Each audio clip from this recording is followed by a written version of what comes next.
This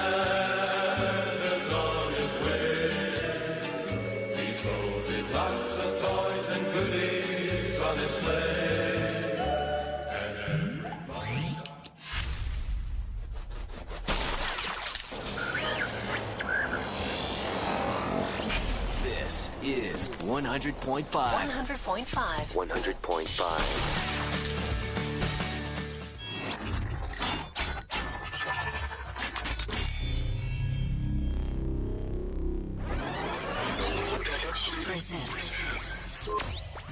You're in the middle of non-stop good stuff on 100.5 FM.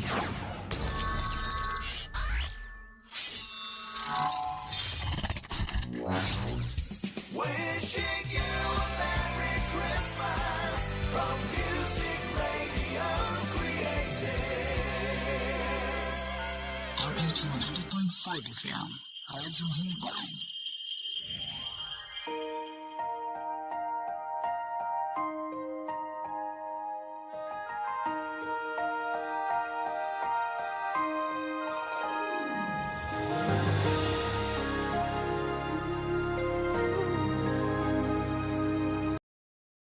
Hello, abyan may nga dira sa imo kag welcome sa aton nga palatuntunan. Nga ginpatuhoy naton sa mga Ilonggo speaking diri sa Negros Occidental. Kag bisan pa diri sa probinsya sang Negros Oriental. Ako si Pastor Ipafrasacar nga karon ari diri sa Bay City Fellowship Baptist Church. Nagapasalamat sa imo pagbukas ng imo nga radyo kag bisan pa sang imo nga Facebook account agod nga makakita sining aton segment karon kag kabay pa kuntani nga makahatag ini sa imo sa pagpanghangkat sa pagka makugihon mapisan sa pagpakigbahin sa buluhaton sang aton Dios. Tugyan naton ini nga pagpamalandong sang pulong sang Ginoo pinagi sa pagampo. Diyos nga balahan, madamo gid nga salamat nga kami karon nakapadayon sa pagpangabuhi pisikal sa sini nga kalibutan. Sa pagamatod ini nga kalibutan napun-an sang mga pagpanghangkat kag mga kahigayunan sa pag-alagad sa imo. Pero sa mga tao nga wala sing kangtanan sa imo pinagi sa ila pagsalig sa imo bugtong anak nga si Jesus. Ini nga kalibutan napunan sa mga palaligban kag problema kag ang tao sa iya kaugalingon wala gid sing sarang mahimo. Pero salamat nga sa gihapon karon diri sa amon pungsod may kahilwayan ng mga tao sa pagwali kag kasubong man sa pagpamati sining imo balaan nga kasulatan. Pakamayowa o Dios ini nga istasyonan sang radyo nga naga-replay sini nga broadcast. Sa ngalan ni Ginoong Hesus. Amen. Abyan ang isa ka tawo nga tamaran, madamo ni siya sang mga negatibo, hindi maayo, nga mga inagihan o kon eksperyensya. So, hambalan naton kung ano ang ma-eksperyensyahan sang tao nga tamaran. Siling sa Tito 1:12. Si Pablo nag-quote sining ginhambal sang isa sa mga manalagna dito sa Crete, no? Nagasiling dire Tito 1:12. Ang isa sa ila, isa ka manalagna nga ila kaugalingon nagsiling ang mga taga Krita butigon sing dalayon, mga sapat nga malaot, mga mahakug nga mataman. So ari diri ang ma-experiensyan sa mga tao nga tamaran. Sila mangin object sang criticism kag sa mga paghikay sa mga tao. Bisan pa ini nga mga tao nga nagahambal wala gani sang kangtanan sa Ginoo.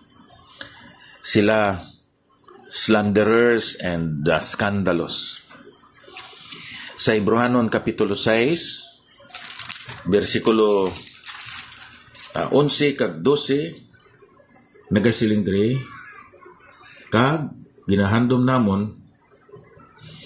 nga ang tagsa sa inyo magpakita sang amuman nga kaukod sa pagtigayon sang kabugusan sang paglahom tubtob sa katapusan. Agud nga hindi kamo magmahinay kundi manug-ilog sa ila nga paagi sa pagtuo kag pagbatas nagapanubli sang mga saad. So ang isa ka tawo nga tamaran, he is slow, sluggish, hinayon tungod sa iya pagkatamaran. So amo na ang isa ka tawo nga tamaran, mahinay sa pagunahuna, mahinay sa paggamit sang kamot, kasang iya lawas sa pagtrabaho.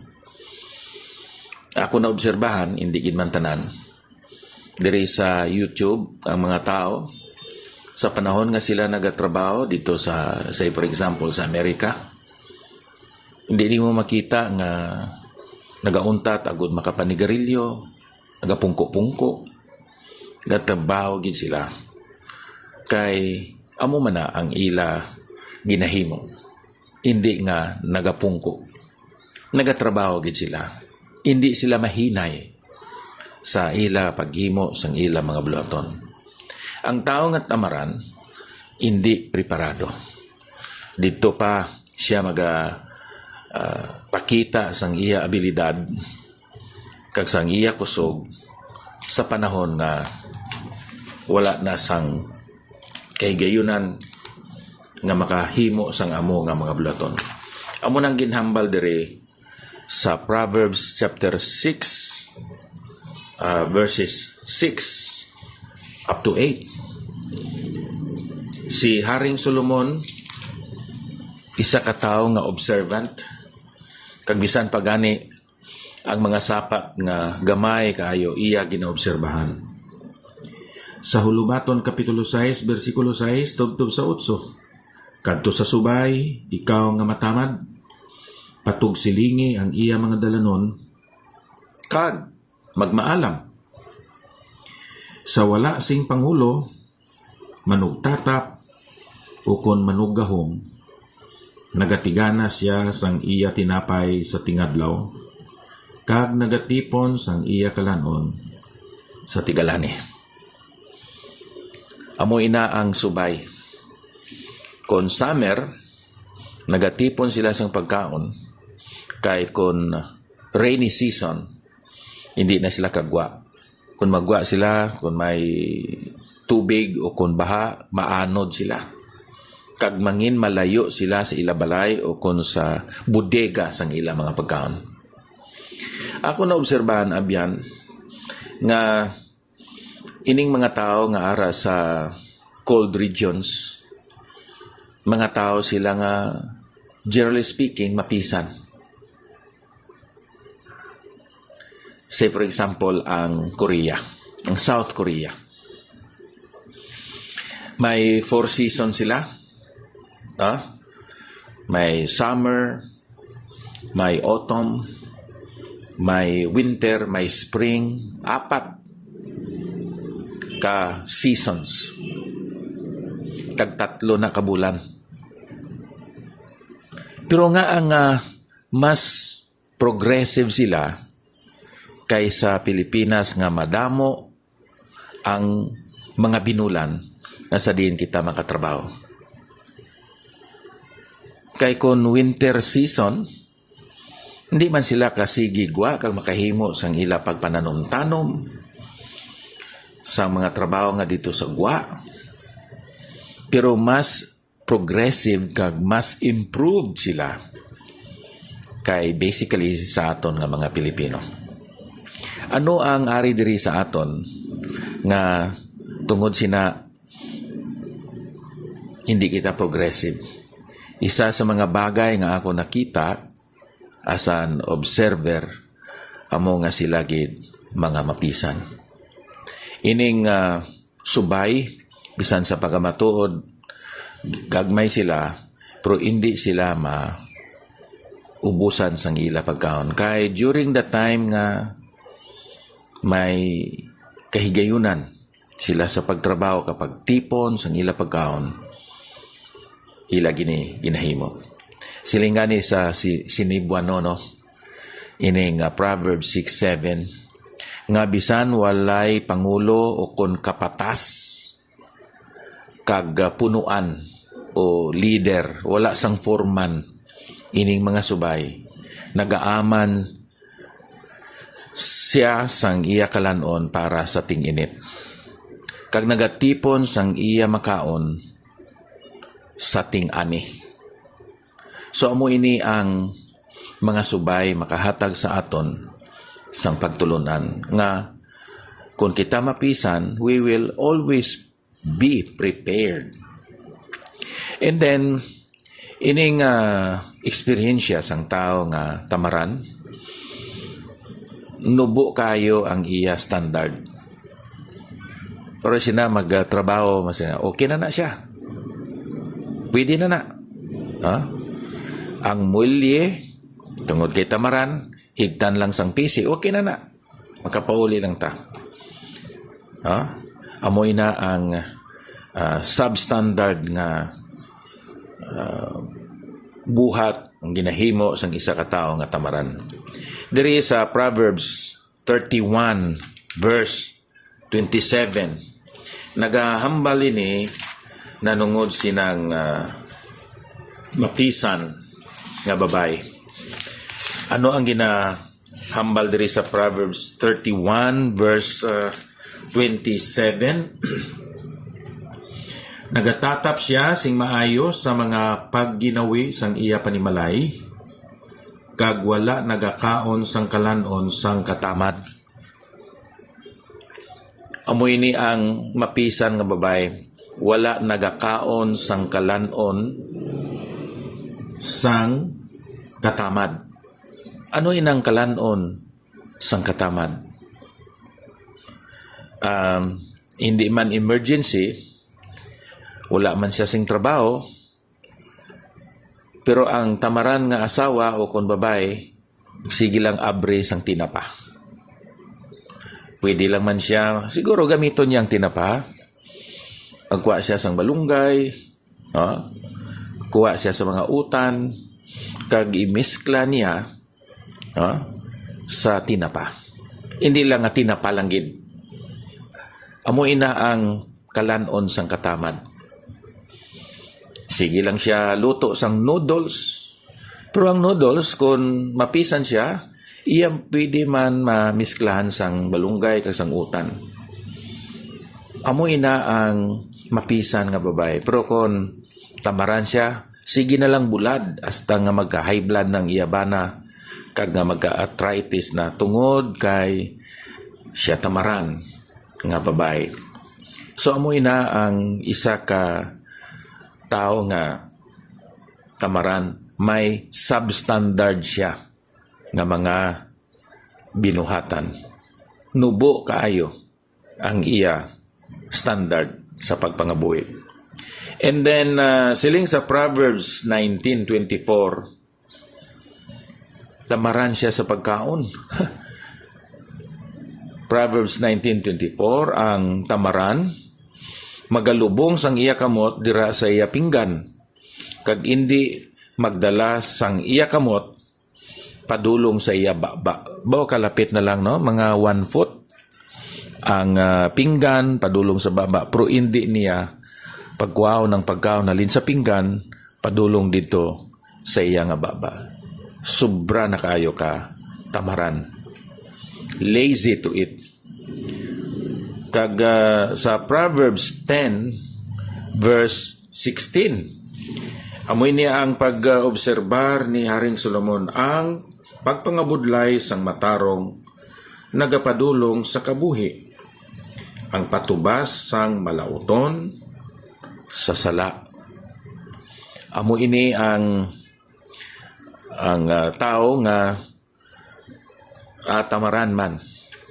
And then, kung usisaon nimo, subong sang langgaw sa mga ngipon, kag subong sang aso sa mga mata, amo ang matamad sa mga nagapadala sa iya.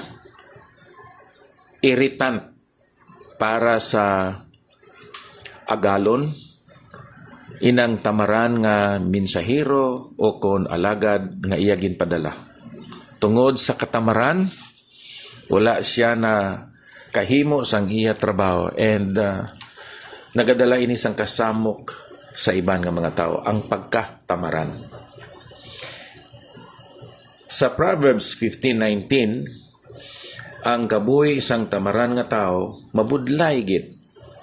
Proverbs 15:19. Amoy ning mga observation nga sulat ni Haring Solomon nanungod sa mga tao nga tamaran. Proverbs 15:19, ang dalan sang matamad subong sang habong nga tunukon, apang ang banas sang matadlong nahimo nga dalan. So ari diri abyan nga kung ang isa ka tawo tamaran, mabudlay ang iya nga dalanon. Pero ang mapisan nga tao, straight ang iya dalan. Kaya na amanon, iya na hilamunan, butangan niya sang bato, butangan niya sang balas, siguro simintuan pa niya. Agod nga mangin mahapos para sa iya sa uli sa pag-agi niya sa sina nga dalan. Pero ang tao nga tamaran, suno sa ginhambal ni Haring Solomon, ang dalan sa tamaran kasubong sang isa ka kudal sang mga tunok. Pero ang dalan sang tao nga matulid, ginahimo subong isa ka malapad nga dalan. Ang isa ka anak nga maalamon, no? Kalipay sang iya amay. Nagahimo sing amay nga malipayon, apang ang buwang-buwang nga tao nagatamay sang iya iloy. So mabudlay ang kabuhi sang tamaran nga tao. They are slanderers and scandalous. They are sluggish and slow. They are always unprepared. They have substandard deeds. They are even lazy to eat. They are irritants. Maka-experience sila sang inconveniences sa ila nga kabuhi. Kabay pa kuntani, tungod kay may bugay, may gahom, kag may kusog kita nga halin sa balahan nga espiritu, kita mangin mapisan nga mga Kristohanon. Kabayang mga pakamayo ang Diyos sa aton nga pagpamalandong karon. Mary Grace, Leticia Asuncion Martinez, salamat. Salamat sa inyong nga pagtanaw. Sister Sharon Guerra, kagiban pa ang Diyos magapakamayo sa sininga mensahe. Magapangamuyo kita, Diyos nga balaan, nadamo gid nga salamat sang imo balaan nga pulong. Pakamayuha ang amon nga mga lawas, good nga magahimo ini sa mga trabaho nga makapahamuot, makalipay sa imo, sa amon pamilya, sa amon iglesia, labi na gid man sa amon kaugalingon. Ini nga mga butang among ginatugyan kag ginapasalamatan sa ngalan ni Ginoong Hesus. Amen. Sa katapusan, dira sa kay Elizabeth Amantoy Himoto, ang Diyos magapakamayo sa inyo. Kamusta sa kay Bibot? Kagwa na sa ospital? Kamusta lang dira Bibot, no? Okay.